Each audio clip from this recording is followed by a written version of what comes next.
Hey everyone, it's Vicki here from the Fashion Business Coach, and today I'm really excited to share with you the secrets of successful fashion brands who are marketing really well and making sales too. And if you don't know me, then you may not realize that basically what I have is a membership where I give coaching to fashion brands and also one-on-one clients as well. And what I've been doing is really looking at who is doing really well and what are they doing and what is different from the people who aren't doing so well. And you know, over the years I've been talking a lot about different marketing strategies which work, sure, but I wanted to find a way that makes it even easier for you to see that result and even faster as well.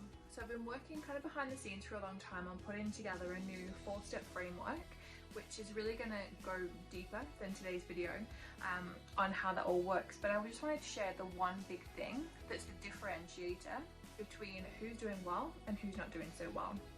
And the reason I think this is happening is because, again, diving into the data, I love to geek out on the data and looking at people who aren't doing so well. A lot of the time they've come to me having worked with strategy from general business owners, so not fashion specific, and also from influencers, fashion influencers even. And those two sources aren't good places to get content ideas, marketing strategy for a fashion business. The reason being, influencers, to make good money, they need to have a big audience, which I think is why I'm seeing a lot of brand owners focusing on trying to build an audience.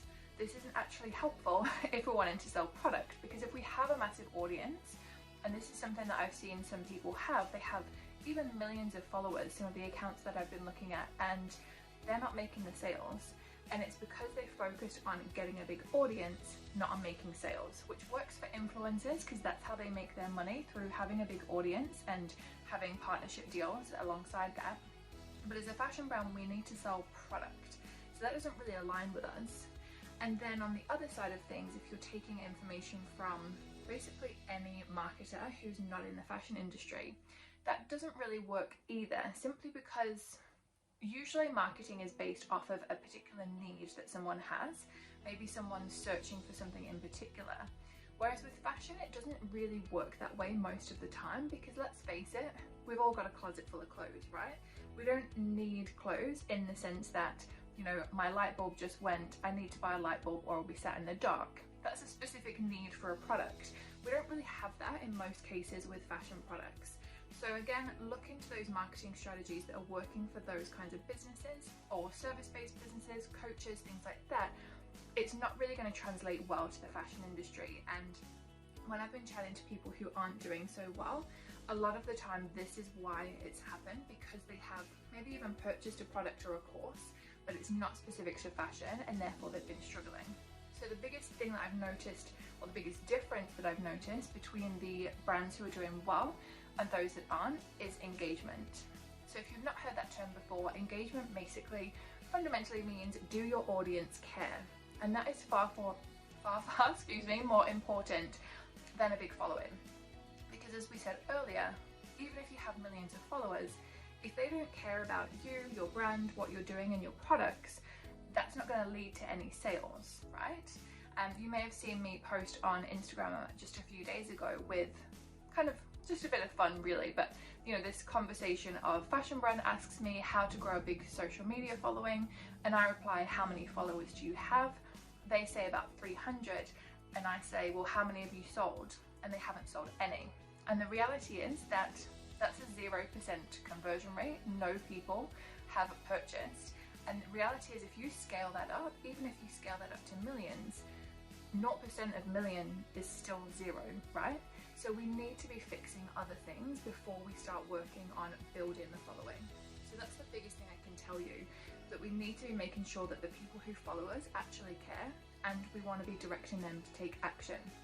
Engagement is super important, because as we said, it means that people care about what you're doing and they're therefore more likely to buy.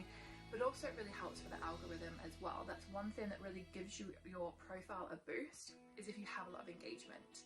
So if you have particularly comments, sensible comments, and also people sending you DMs and having conversations with you. Likes and followers don't really cut it these days. and in fact we tend to see much better conversion rates, so more of the audience purchasing on smaller accounts than we do larger accounts. So if you are watching this thinking, okay, so what do I need to do now then? Focus on engagement, focus on content that starts a conversation. Don't be focusing on just the latest trend that goes viral, because that viral content probably doesn't actually relate to your product at all, in which case, sure, maybe you do go viral, maybe you get 1 million views, but if none of those people are the slightest bit interested in your product, you just wasted your time, essentially. So we want to be making sure that we produce content that is from a perspective of getting people interested in our products and creating conversation.